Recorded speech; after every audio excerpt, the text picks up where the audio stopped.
Ano, unang pagpasok pa lang namin dito, na-feel namin yung pagiging totoo po nila. Yung chill lang, walang pressure. Parang matag na kami magkakilala. Yes. Parang ganun, walang masyadong adjustment.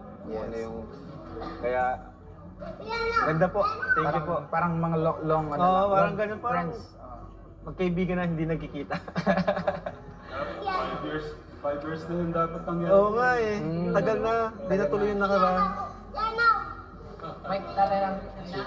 Pero kunin ko na itong pagkakataon na to para unang-una thank you kay God. May mga may mga kagaya ni Kuya Bal, Kuya Rap, ka-business, sa lahat po ng mga kasama, sa lahat po ng mga katekram, kalingap, ka-business, family.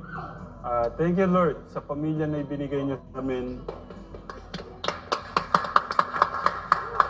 Grabe po grabe nung love na ibinubuhos ng ating Diyos sa ating lahat. Grabe, sobrang itong nangyari na to yung kumbaga sa pambihira, parang gano'n. Pambihirang pagkakataon. Kahanga-hanga. At Kasi hindi natin to lahat pinano eh. Biglaan lang, pero nangyari. Oo.